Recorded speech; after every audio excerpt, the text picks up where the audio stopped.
विझलो आज जरी मी हा माझा अंत नाही, पेटेने उद्या नव्याने हे सामर्थ्य नाशवंत नाही. येतील वादळे खेटेल तुफान तरी वाट चालतो, अडथळ्यांना भिवून अडखळणे पावलांना पसंत नाही. विपरीत परिस्थितीतही विद्यार्थ्यांना लढण्याचं बळ देणाऱ्या पालकांना आणि शिक्षकांना चाटे शिक्षण समूहाचा मानाचा मुजरा. आम्हास खात्री आहे, पराकोटीच्या ध्येयनिष्ठेनं ज्ञान साधना करणाऱ्या सर्व गुणवंतांना आमचा मेरिट कट्टा यशाची नक्कीच पाऊलवाट ठरेल.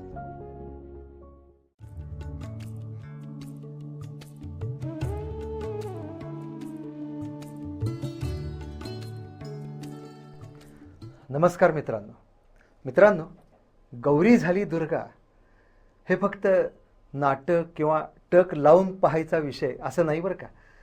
नावानं जरी गौरी असली तरी कर्तृत्वानं मात्र मेरिटची दुर्गाच आहे हे सिद्ध केलंय आमच्या चाटे इन्स्टिट्यूशनच्या विद्यार्थिनीनं अर्थात गौरीनं. गौरी, मेरिट कट्ट्यावर तुझं अगदी मनापासून स्वागत करतो. मंडळी, मेरिट कट्टा वेगळं वाटलं ना नाव? मुळात प्रत्येक गोष्टीतच आमच्या चाटे ग्रुपनं वेगळेपण जपलेलं आहे. हे वेगळेपण गुणवत्तेचं, हे वेगळेपण शैक्षणिक दर्जाचं, आणि म्हणून हा मेरिट कट्टासुद्धा गुणवंतांचा, कीर्तिवंतांचा आणि वरदवंतांचा आहे. नुकताच 12वीचा निकाल लागला आहे. 10वी-12वीचा निकाल म्हटलं की वर्तमानामध्ये चाटे शिक्षण समूहाच्या यशोगाथेचं प्रतिबिंब शब्दबिंबित होतं. हा दरवर्षीचा आपला अनुभव. हे वर्ष देखील याला अपवाद नाही आहे. आणि म्हणून गौरी आणि गौरीसारख्या अनेक विद्यार्थी-विद्यार्थिनी आमच्या चाटे इन्स्टिट्यूशनच्या ज्ञानमंदिरामध्ये घडले, कीर्तिवंत झाले, मार्क्सवादी झाले. म्हणजे फक्त मार्क्स ओरिएंटेड नाही बरं, ज्ञानसंस्काराने ते मंडित झाले, मंत्रित झाले. त्यातीलच एक मांदी आळीची ज्ञानसाधिका म्हणजे गौरी.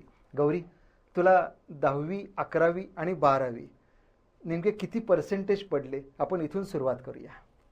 नमस्कार, मी गौरी सातापा कळंत्रे. मला 10वी-मध्ये 96.80% मिळाले आहेत. 11वी-मध्ये मला 97% मिळाले आहेत आणि आता 12th-मध्ये मला 97.33% मिळाले आहेत. क्या बात आहे. मला सांग गौरी, 96-97% हा ऊर्ध्वगामी प्रवास कसा झाला? तुझी कौटुंबिक पार्श्वभूमी काय? बालपण, कोणत्या शाळेत शिकलीस? माझे बाबा पोलीस कर्मचारी आहेत कोल्हापूर येथे. माझी आई गृहिणी आहे. मी इयत्ता 10वीपर्यंतचं शिक्षण महावीर इंग्लिश स्कूल, सुर्वेनगर, कोल्हापूर येथून घेतलं. बरं, मला असं ऐकण्यात आले की तुझ्या घरामध्ये पोलीस खूप आहेत वेगवेगळ्या पदांवर. खरं आहे का? हो, हे खरं आहे. बरेच जण आमच्या घरात पोलीस आहेत आणि एक असं वातावरण आमच्या घरात निर्माण झालंय. मग मला सांग की अगदी मग हातकडी घालून अभ्यास वगैरे असं काही घरचं वातावरण होतं का मोकळीक होती? नाही, मोकळीक होती. त्यांनी कधी माझ्यावर जोर घातला नाही की तुला एवढेच मार्क पडायला हवेत. त्यांनी मला एवढंच सांगितलं होतं की रँक इम्पॉर्टंट नाहीये, आपले मार्क्स इम्पॉर्टंट आहेत. स्वतःशी कॉम्पिटिशन करा, कधी दुसऱ्याच्या पुढे जाण्याचा विचार करू नका. स्वतःशी कॉम्पिटिशन केल्याने आपण इम्प्रूव्ह होतो आणि आपले मार्क्सही इम्प्रूव्ह होतात. खूप छान. स्पर्धा असावी तर ती स्वतःशी असावी. स्वतःवरचा विजय हा खूप मोठा विजय असतो. हा गुरुमंत्र तुला पालकांनी दिला. 9वीपासून तू आपल्या चाटे ग्रुपशी कनेक्टेड आहेस.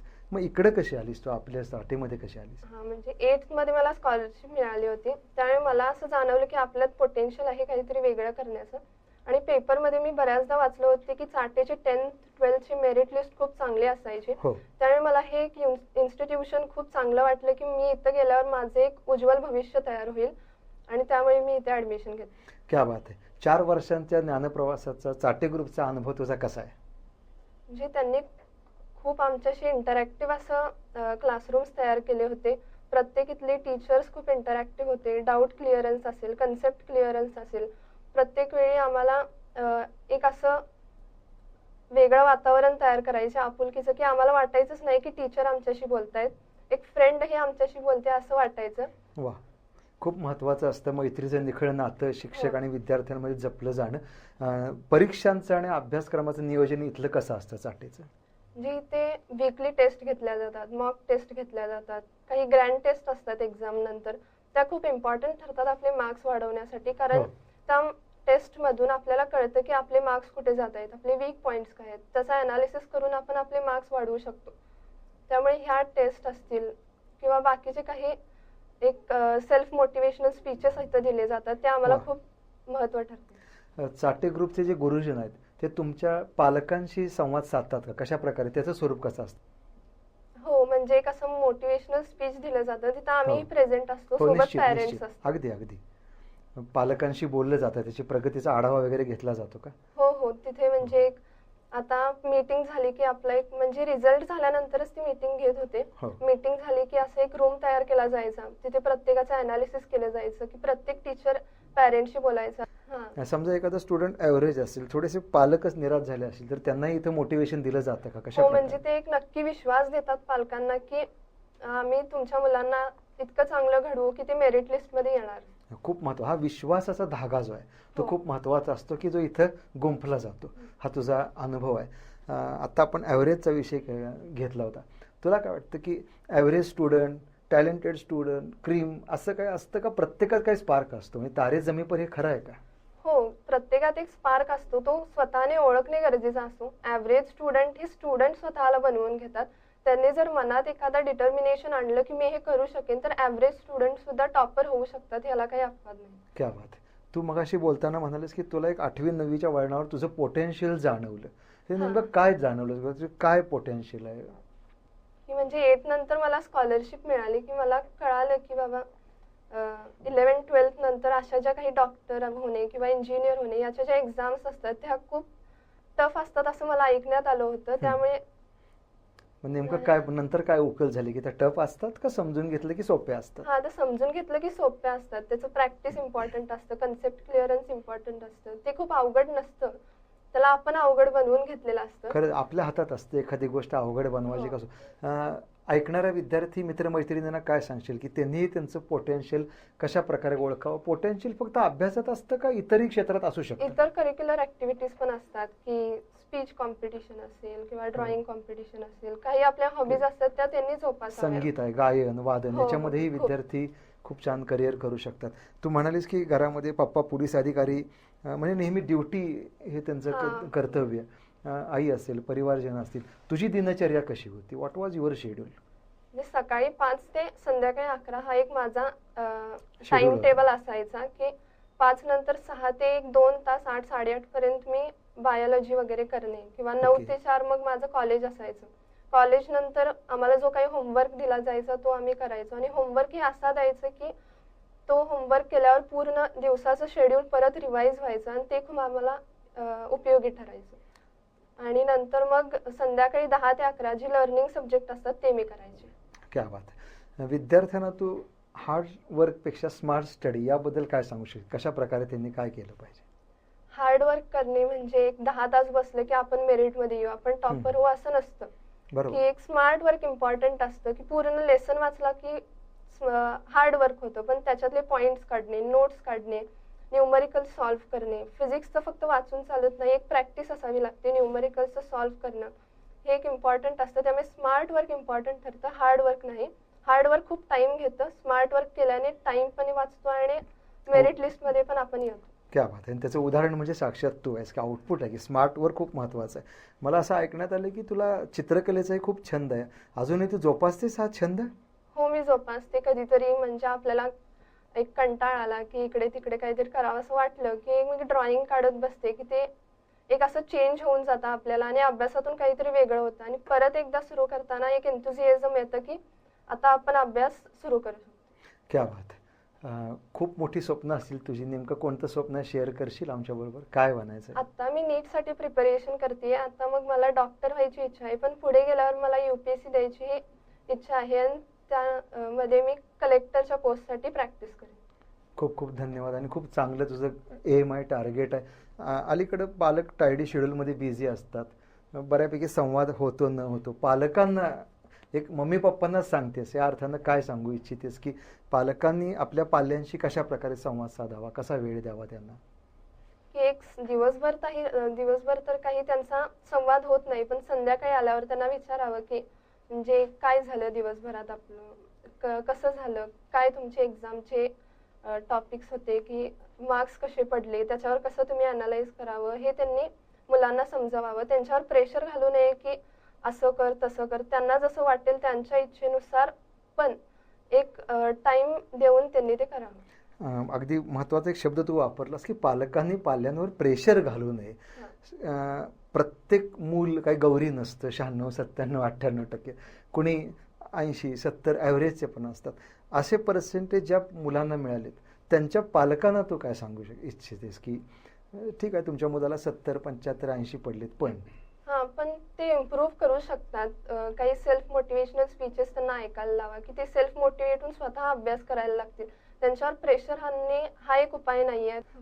कला, वाणिज्य, विज्ञान 3 शाखा आहेत. बरीच मुलं कला, वाणिज्य शाखेकडे पण वळतात. याचं कारण असं की बऱ्याच जणांना भीती वाटते किंवा सायन्स म्हणजे काहीतरी अवघड प्रयोगशाळा, प्रयोग, ती समीकरणं पाठ करायची. तर या संदर्भात तू काय सांगशील? म्हणजे चाटे ग्रुपकडून तुला काय मोटिवेशन मिळालं की सायन्स का घ्यावा विद्यार्थ्यांनी, चाटे ग्रुप का जॉईन करावा 10वी पासआउट झालेल्या स्टुडंट्सनी? तर सायन्समध्ये खूप स्कोप असतो. त्याच्यामध्ये खूप व्हरायटी असते. आपल्याला कुठल्या सेक्टरमध्ये जायचं आहे. आर्ट्स कॉमर्समध्ये थोडीफार असते पण सायन्समध्ये खूप स्कोप असतो. आणि चाटेने हे आम्हाला समजावून दिलं की तुम्ही काहीतरी करू शकता. सायन्समध्ये खूप स्कोप आहे. आणि आता गेल्या लॉकडाऊनमध्ये त्यांनी बरेच जणांच्याकडून असं ऐकायला मिळालं की ऑनलाईन लेक्चर्स इफेक्टिव्ह ठरत नाही आहेत. त्यामुळे चाटे संभाजीनगरने एक वेबसाईट हे केली होती, तयार केली होती. त्याच्यावर ते रोज व्हिडिओ अपलोड करायचे आणि ते आम्ही वेळ मिळेल तसा बघायचो की आणि ते सेव्हही व्हायचे त्यात. त्यामुळे परत जर डाऊट आला तर परत ते आम्ही बघायचो.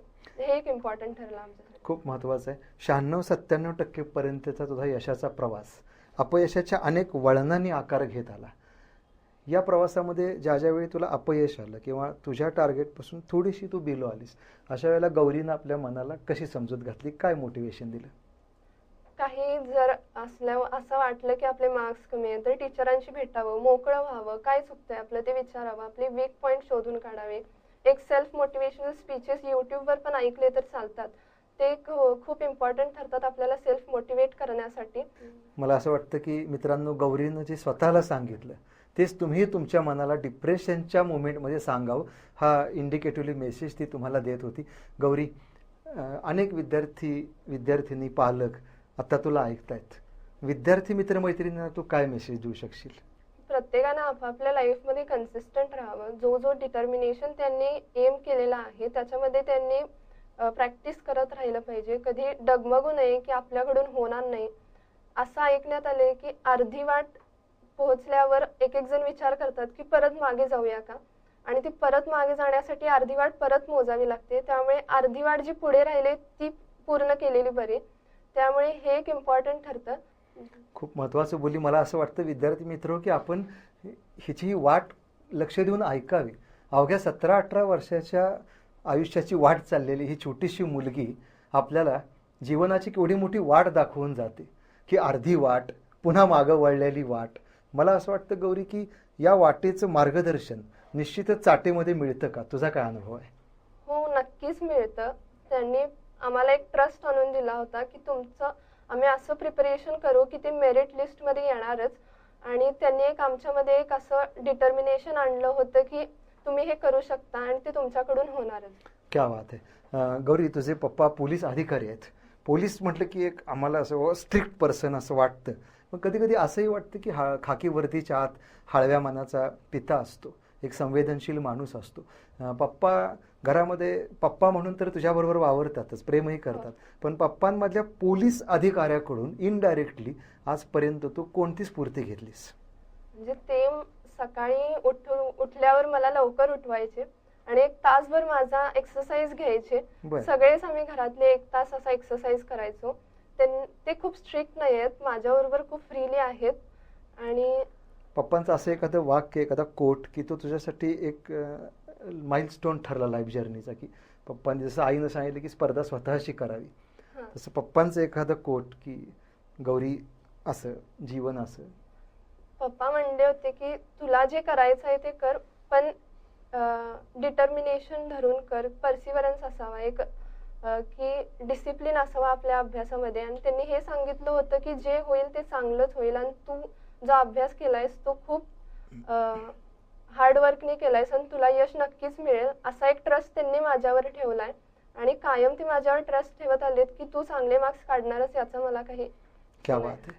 मला वाटतं की गौरी खूप काही सांगून गेली कमी वेळामध्ये की आईबाबांनी आपल्या बाळावर विश्वास तर ठेवावाच, पण मुलांनी सुद्धा आईबाबांचा विश्वास सार्थ करावा. तिच्या पप्पांचं वाक्य ऐकलं आणि मला डॉक्टर नरेंद्र जाधवजी, मुंबई विद्यापीठाचे माजी कुलगुरू, यांचं आत्मकथन आठवलं, आमचा बाप आणि आम्ही.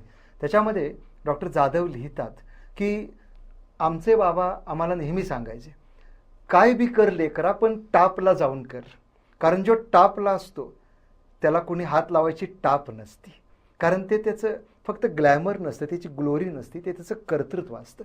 मला असं वाटतं की 17-18 वर्षाची कोवळ्या वयाची ही मुलं, या मुली चाटे ग्रुपच्या ज्ञानभूमीमध्ये एवढं कसदार ज्ञान आणि संस्कार घेत आहेत की एवढ्या लहान वयामध्ये 50ला 60ला आलेली एखादी व्यक्ती जी लाईफ फिलॉसॉफी सांगू शकेल, ती लाईफ फिलॉसॉफी ही एवढी लहान वयातली 12वीतली मुलं आपल्याला सांगतायत की अर्धी वाट चालायची असते, अर्ध्या वाटेवरून परत मागं फिरायचं नसतं. गौरी, तुझं हे वाक्य ऐकून मला इंग्रजीमधील एक सुवचन आठवलं, the bend of the road is not the end of the road. वळण म्हणजे रस्ता संपणं नसतं, त्या वळणावर नवा रस्ता सुरू होण्याचे संकेत आपल्याला मिळत असतात. देशाला UPSCच्या माध्यमातून गौरवान्वित कलेक्टर मिळावा या शुभेच्छा आम्ही चाटे ग्रुपच्या वतीनं तुला देतो. ज्या दिवशी तू कलेक्टर होऊन येशील त्या दिवशी आम्ही म्हणू की खऱ्या अर्थानं आम्ही गुरुदक्षिणेचं सार्थ संचित कलेक्ट केलं, कारण आमची गौरी कलेक्टर झाली. न केवळ तू कलेक्टर व्हावीस, तथापि समाजानं म्हणावं की right person at right place, आणि याचं फाउंडेशन चाटेमध्ये घडावं. यापेक्षा द्विगुणित आनंद कोणता. मी आत्ताच म्हणतो की कलेक्टर गौरीजींचं भावी काळामध्ये चाटे ज्ञानमंदिरामध्ये मनापासून स्वागत असेल. गुलाबाचा फुलांचा सुंदर गुच्छ तुला देण्यासाठी तर आम्हाला आनंद होईलच, पण ते गुलाब तुला सांगेल, आम्हालाही सांगेल की गौरी नावाच्या गुलाबाचा प्रवास अनेक खडतर काट्यांवरून झालेला आहे आणि म्हणून ती कलेक्टर झालेली आहे. कलेक्टर गौरीजींना चाटे शिक्षण समूह मनापासून अभिवादन करतो, मानवंदना देतो आणि मनापासून अभिष्टचिंतन करतो की गौरीसारखे अनेक ज्ञानार्थी विद्यार्थी कलेक्टर व्हावेत, डॉक्टर व्हावेत, गायक व्हावेत, वादक व्हावेत, ॲक्टर व्हावेत आणि सगळ्यात महत्त्वाचं म्हणजे चांगुलपणा जपणारे संवेदनशील माणूस व्हावेत.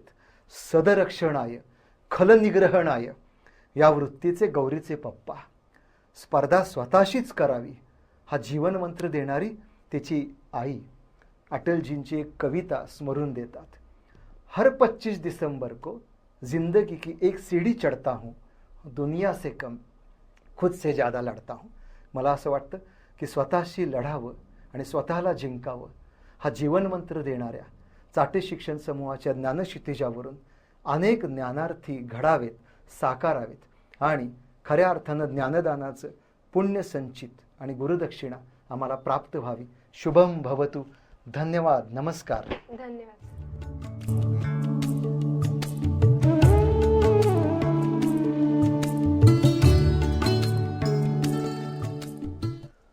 नमस्कार. आदरणीय पालक महोदय, नमस्कार. विद्यार्थी मित्रांनो, तुम्ही घडवलाय चमत्कार. हो, चमत्कारालाच नमस्कार करणारी ही आलम दुनिया. Chate the symbol of merit आज आपल्याशी संवाद साधण्यासाठी आपल्याबरोबर आहे आमच्या चाटे ग्रुपची विद्यार्थिनी पियुषा घोडके. किती मार्क्स पडले असतील मित्रांनो तिला? अंदाज करा. 90, 92, 95, 98 पर्यंत माझी मजल. पण तिनं त्यालाही क्रॉस करून 99.17% इतके मार्क्स मिळवलेत. आणि मला असं वाटतं की 99.17 हा जणू काही मार्कांचा गठ्ठा. आणि म्हणून पियुषा, तुझं स्वागत करतोय चाटे ग्रुपचा मेरिट कट्टा. खूप खूप अभिनंदन, खूप खूप स्वागत तुझं आमच्या मेरिट कट्ट्यावर. पियुषा, आपण 99 कडे नंतर येऊच, परंतु नेमकी तुझी कौटुंबिक पार्श्वभूमी कशी होती? तुझे आई बाबा काय करतायत, बहीण भावंड काय करतायत? नमस्कार, मी पियुषा प्रकाश घोडके. माझे पप्पा स्टेट बँक ऑफ इंडियामध्ये चीफ असोसिएट या पोस्टला आहेत. माझी मम्मी ही गृहिणी आहे. माझी मोठी बहीण वैष्णवी ही मेडिकल कॉलेजमध्ये शिकत आहे. मला लहानपणापासूनच कथ्थक डान्सची फार आवड होती व मी त्याच्या 2 एक्झाम्सही दिल्या आहेत. तसेच मला अबॅकसमध्येही नॅशनल लेवलला 2nd रँक आला आहे. पियुषा, 99% पर्यंतचा तुझा प्रवास सोपा नव्हताच हे आम्ही जाणतो. हो. या प्रवासामध्ये अनेक वेळा फेल्युअर आला असेल, डिप्रेशन आलं असेल, अशा वेळी तू सेल्फ मोटिवेशन कसं करतेस? हो, मला बऱ्याच वेळा फेल्युअर आले, पण मी स्वतःला निराश केलं नाही. प्रत्येक वेळी मी फुल एनर्जीने पुन्हा अभ्यासाला बसायचे. जे जे समजलेलं नाही ते मी पुन्हा रिव्हिजन करायचे. ते ज्या कन्सेप्ट क्लिअर नसतील त्या मी शिक्षकांकडून पुन्हा कन्सेप्ट क्लिअर करून घेऊन माझ्या कन्सेप्ट स्ट्रॉंग झाल्यात का बघायचे, चेक करायचे. जास्तीत जास्त प्रॅक्टिस पेपर सॉल्व केले, जेणेकरून माझी जे जे चुकत आहे ते मला कळेल व मी त्यावर जास्त काम करीन. जे वीक सब्जेक्ट्स आहेत त्यावर जास्त काम करीन, ह्याच्यावर मी जास्त फोकस केला होता. क्या बात आहे, खूप सुंदर. पियुषा, 8-10 तास अभ्यास केलं तरी 60-70% पडतात आणि कधी कधी 4-5 तास अभ्यास करून सुद्धा 80-90-99 पर्यंत तुम्ही जाता. तर हार्डवर्क आणि स्मार्ट वर्क यातला काय फरक सांगशील तू आणि कसा तो मेळ साधायचा? स्मार्ट वर्क कसा करायचा, स्मार्ट स्टडी कसा करायचा? स्मार्ट स्टडी असं वेगळं काही नसतं, पण रोज मी 7 ते 8 तास सेल्फ स्टडी करत होते. 100 ते 200 MCQ मी रोज डेली सॉल्व करायचे. तसेच चाटेचे डेली प्रॅक्टिस पेपर सॉल्व केल्यानेच मला वेगवेगळ्या MCQचे टाईप समजले. त्यामुळे माझ्या कन्सेप्ट अजून स्ट्रॉंग झाल्या. आता तू म्हणालीस की 7-8 तास अभ्यास करायचीस, मग तुझं दिवसाचं रोजचं शेड्यूल कसं असायचं सांग ना तुझ्या मैत्रिणींना. माझा दिवस सकाळी 5ला सुरू होत होता. सकाळी मी 2 ते 3 तास सेल्फ स्टडीला बसायचे. त्यानंतर मग 9 ते 5 कॉलेज असायचं. मग मी घरी आल्यावर थोडी रेस्ट करून पुन्हा मी होमवर्क असेल तर करायचे, नाहीतर मग पुन्हा मी जे क्वेश्चन पेपर्स दिल्यात किंवा काही रेफरन्स बुक्समधले MCQ सॉल्व करायचे. त्यामुळेच माझी प्रॅक्टिस जास्त झाली. And really practice makes man perfect. क्या बात आहे, खरं प्रॅक्टिस मेक्स मॅन परफेक्ट. मित्रमैत्रिणींना तू काय सांगशील की दिवसभर अभ्यासच करा का थोडा TV पाहायला, खेळायला वगैरे परवानगी देशील? Hard work is not important, smart work is important या उक्तीप्रमाणे काम केले तर नक्कीच क्वालिटी वर्क होते असे माझे म्हणणे आहे. अभ्यासाबरोबरच आपण आपल्या आवडींनाही थोडा वेळ दिला पाहिजे. घरातल्यांसोबत गप्पा गोष्टी केल्या पाहिजेत. निश्चित. बाहेर फिरायला गेलं पाहिजे. वेगवेगळे फंक्शन्स अटेंड केले पाहिजेत. तसेच थोडा वेळ TV पाहायला हवा. आपल्या हॉबीज जोपासल्या पाहिजेत. क्या बात आहे, खूप खूप सुंदर आणि मार्मिक सांगतेस तू. MCQ आणि टाइम मॅनेजमेंट याबद्दल तू विद्यार्थ्यांना काय गायडन्स करशील? मी आता सध्या JEE आणि CETची प्रॅक्टिस करत आहे. JEE आणि CET या एक्झामची प्रिपरेशन करत आहे. JEE मध्ये एकूण 75 क्वेश्चन्स असतात आणि ते आपल्याला 180 मिनिट्समध्ये सॉल्व्ह करायचे असतात. त्यामुळे प्रत्येक क्वेश्चनला आपण कमीत कमी 1-1.5 मिनिटाचा तरी टाइम दिला पाहिजे. प्रत्येक प्रश्न समजून घेऊन त्याचे पटपट सोडवला गेला पाहिजे. त्यामुळेच आपलं टाइम मॅनेजमेंट होऊन आपल्याला मॅथ्सच्या प्रॉब्लेम्सला जास्त वेळ देता येईल. मॅथ्समध्ये आपला जास्त वेळ जातो सम सोडवण्यात किंवा आणि अर्थातच त्यासाठी विद्यार्थ्यांनी परीक्षा अगोदर सातत्यानं सराव केलाच पाहिजे, प्रॅक्टिस केली पाहिजे. हो. रीडिंगला किती महत्त्व द्यावं स्टडीमध्ये आणि रायटिंगला सरावाला किती महत्त्व द्यावं यावर काय सांगशील? रीडिंग तसेच रायटिंग दोन्ही पण इम्पॉर्टंट आहे. कारण फक्त रीडिंग करून ते आपल्या लक्षात राहतं, पण रायटिंग वेळी आपल्याला जर पेपरच कव्हर झाला नाही तर आपले मार्क्स कमी येऊ शकतात. आपला पेपर राहिला तर आपले जास्तीत जास्त मार्क्स कट होतील. त्यामुळेच आपल्याला टाइम मॅनेजमेंट हे खूप गरजेचे आहे. आपल्याला जास्तीत जास्त पेपर सॉल्व करून आपलं रायटिंग स्पीड वाढवू शकतो. आई बाबांनी आणि दीदीने तुला कसा सपोर्ट केला अभ्यासाबाबतीत, या बाबतीत काय सांगशील? सर्व पॅरेंट्सनी आपल्या स्टुडंट्स सोबत, आपल्या मुलामुलींसोबत त्यांची जी आवड आहे त्याकडे आपण जास्तीत जास्त त्यांनी जास्त लक्ष दिलं पाहिजे. त्यांना जो ग्रुप निवडायचा आहे 11वी 12वी 10वी नंतर त्याकडे तो निवडताना त्यांच्याशी संवाद साधला पाहिजे. इंजिनियर होऊन भारतातच काम करायची इच्छा आहे की परदेशात वगैरे जाण्याची इच्छा आहे? परदेशात नाही, मला इथेच आपल्या इंडियामध्ये काम करायला आवडेल. मला देश सेवा करायची आहे. जाता जाता तुला विचारावं असं वाटतं की येणारे जे पियुष आहेत, जे विद्यार्थी आहेत, त्यांना 99 अचीव करण्यासाठी तू काय मेसेज देशील? Hard work and strong determination is the key to success. त्यामुळे तुम्ही जास्तीत जास्त JEE, NEET, CET या एंट्रन्स एक्झामची प्रिपरेशन करा.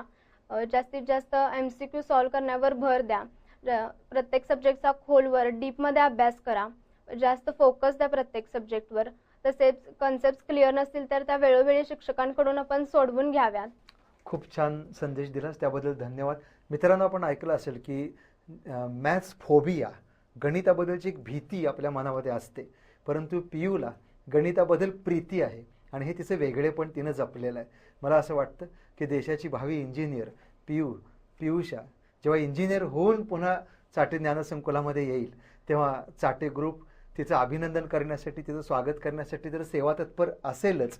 पण पियुषा जाता जाता तुम्हा आम्हा सर्वांनाच हा मंत्र देते की निराकार स्वप्नांना करावे साकार, त्यासाठी करावा सद्गुणांचा गुणाकार, दुर्गुणांचा भागाकार, चांगुलपणांची बेरीज आणि वाईटपणाची वजाबाकी. मग काय राहतं? पुण्याई बाकी. पियुषा, तुला भावी जीवनासाठी खूप खूप शुभेच्छा. चाटे ग्रुपच्या वतीनं धन्यवाद. शुभाभिष्ट चिंतन. शुभम भवतु. ॲटिट्यूड, दृष्टिकोन. ए पासून झेड पर्यंत एकूण 26 अक्षर आहेत.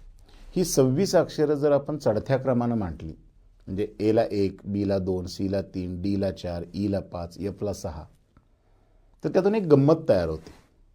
माझा नशिबावर विश्वास आहे. LUCK लकच्या प्रत्येक अक्षराची एकूण बेरीज 44 येते.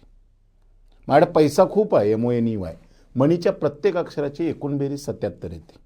म्हणजे माझ्याकडे नुसता पैसा असेल तर मला 77% यश मिळतं. माझ्याकडे नॉलेज खूप आहे, KNOWLEDG नॉलेजच्या प्रत्येक अक्षराची एकूण बेरीज 96 येते. म्हणजे माझ्याकडे नुसतं ज्ञान असेल तर मला 96% यश मिळतं. माझ्याकडे हार्डवर्क खूप आहे, HARDWORK हार्डवर्कच्या प्रत्येक अक्षराची एकूण बेरीज 98 येते. म्हणजे माझ्याकडे नुसतं काम असेल तर मला 98% यश मिळतं. पण माझा ॲटिट्यूड पॉझिटिव्ह आहे, ATTITUD ॲटिट्यूडच्या मात्र प्रत्येक अक्षराची एकूण बेरीज 100 येते. दृष्टिकोन सकारात्मक असणं, डिसिप्लिन विद्यार्थी म्हणून स्वतःला प्रत्येक वेळी सिद्ध करणं, किंबहुना शिस्तबद्ध विद्यार्थी घडणं हे फार महत्त्वाचं असतं. जनरली या पिढीला शिस्त म्हणजे आपल्या स्वातंत्र्यावर गदा असा समज आहे. खरं तर शिस्त म्हणजे कोणताही प्रॉब्लेम क्रिएटच होऊ नये म्हणून केलेली प्रतिबंधक कृती. पतंग वाऱ्यानं नाही, दोऱ्यानं वर जातो. दोरा कापल्यानंतर पतंग खाली येतो. जी गोष्ट आपल्याला खाली ओढते असं वाटतंय, तीच गोष्ट वर नेत असते, तिचं नाव शिस्त. नेमकं गौरीनं हेच सांगितलं. स्वातंत्र्याने स्वैराचारमध्ये एक हेअरलाईन असते. ही हेअरलाईन पार होऊ न देणं ही विद्यार्थ्याची प्रमुख भूमिका असते. इथून पुढचा प्रवास जो तुमचा होणार आहे, जो चालू होणार आहे, कारण यशाची नेमकी व्याख्याच ती आहे. उचित ध्येयाच्या दृष्टीने उद्दिष्टपूर्तीकडे होणारी वाटचाल म्हणजे यश. म्हणजे एका उद्दिष्टापासून दुसऱ्या उद्दिष्टापर्यंतचा प्रवास म्हणजे यश. म्हणजे हा प्रवास एका ठिकाणी कुठंच थांबत नाही. एक प्रवास संपला की दुसरा प्रवास सुरू. 11वी-12वी विज्ञान शाखेनंतर भव्यदिव्य करिअर करण्यासाठी खूप प्रोफेशनल कोर्सेस आहेत. म्हणजे असं म्हणतात की 12वी सायन्स नंतर नियर अबाउट 250 प्रोफेशनल कोर्सेस आहेत. पण ह्या सगळ्या कोर्सेस नाही की एंट्रान्स आहे. आणि हे एंट्रान्स याचा अर्थ तुम्ही 1ली ते 12वी पर्यंत जे नॉलेज मिळवलं ते तुम्हाला खरंच समजलंय का? कारण कोणतीही एंट्रान्स तुम्ही मिळवलेल्या ज्ञान तुम्हाला ठरवून दिलेल्या वेळेत उपयोजित करता येते का, त्याच्यावर त्या एंट्रान्सचं सक्सेस असतं. म्हणजे आपण 12वी नंतर JEE मेन्स परीक्षा देऊन, ॲडव्हान्स परीक्षा देऊन IITला सिलेक्ट होणार असू, आपलं ते टार्गेट असेल तर 75 प्रश्न, 300 गुण, 180 मिनिटं वेळ, म्हणजे एक प्रश्न 2 मिनिट 4 सेकंदासाठी. मला नीट थ्रू MBBSला ॲडमिशन घ्यायचं आहे, 180 प्रश्न, 720 गुण, 180 मिनिटं वेळ, म्हणजे एक प्रश्न 60 सेकंदासाठी. मला MHT CET देऊन इंजिनिअरिंगला चांगल्या कॉलेजला स्टेटमध्ये प्रवेश घ्यायचा आहे, 150 प्रश्न, 200 गुण, 180 मिनिटं वेळ, म्हणजे एक प्रश्न 1 मिनिट 20 सेकंदासाठी. म्हणून मी तुम्हाला म्हटलो की मिळवलेलं ज्ञान ठरवून दिलेल्या वेळेतच तुम्हाला उपयोजित करावं लागेल. आणि यासाठी इथून पुढच्या 2 वर्षाच्या प्रवासामध्ये किमान कमीत कमी 60,000 MCQs तुमच्या हाताखालून गेले पाहिजेत. म्हणजे रोज 100 MCQs तुम्ही सोडवलेच पाहिजेत. नुसते सोडवले नाही, ते चेक करून घेतले पाहिजेत. चेक करून घेतल्यानंतर ते करेक्ट सुद्धा करून घेतले पाहिजेत. म्हणजे इथून पुढच्या प्रवासामध्ये प्रॅक्टिस प्रॅक्टिस प्रॅक्टिस मोर प्रॅक्टिस आवश्यक आहे. जर तुम्हाला त्या जागेमध्ये जायचं आहे, जे तुमचं स्वप्न आहे, जे तुमचं निश्चित ध्येय आहे, या ध्येयापर्यंतचा प्रवास रोजच्या 1 पावलानं अजून सुखाचा होणार आहे. त्यासाठी रोजचं 1 पाऊल उत्तमरित्या टाकणं फार आवश्यक आहे. चाटे शिक्षण समूह 1ली पासून 12वी पर्यंतच्या प्रवासामध्ये मुलांचं पालकत्व स्वीकारतो. 11वी 12वी मध्ये टीन एजमध्ये मुलांच्यात जो आकर्षणाचा विषय असतो, किंबहुना डिप्रेशन येतं, हे आकर्षण आणि डिप्रेशनवर मात करण्यासाठी प्रॅक्टिसमध्ये गुंतवून ठेवण्याची प्रमुख जबाबदारी आम्ही मार्गदर्शक म्हणून पार पाडतो. परीक्षा कोणतीही असो, 12वी नंतरची कोणत्याही प्रोफेशनल कोर्सेसला तुम्ही जाणार असाल तर फिजिक्स, केमिस्ट्री, मॅथ्स, बायोलॉजी हे 4 विषय तुम्ही व्यवस्थितपणे शिकणं, समजून घेणं, दररोजचं प्रॅक्टिस, आठवड्याचं प्रॅक्टिस, महिन्याचं प्रॅक्टिस, 6माही प्रॅक्टिस, असं रोजच्या प्रॅक्टिसनं आपण तुम्हाला तुमच्या ध्येयापर्यंत पोहोचवण्यासाठी मदत करतो. मित्रांनो, भविष्यातला तुमचा सगळा प्रवास उचित होण्यासाठी मार्गदर्शक म्हणून नक्की आम्ही तुमच्यासोबत असू. जसं या गुणवंतांना तुम्ही ऐकलत, भविष्यात तुमच्यातलेही गुणवंत असेच आम्ही त्यांचा इंटरव्ह्यू घेऊ आणि पुढच्या पिढीसाठी मार्गदर्शक म्हणून गुणवंताकडून गुणवंतांसाठी हा जो मेसेज आहे हा देण्याचा प्रयत्न करू. या 2 दिवसाच्या मुलाखती तुम्ही खूप सुंदर ऐकल्यात, पाहिल्यात, त्याबद्दल सर्वांचे मनापासून धन्यवाद. Thank you very much.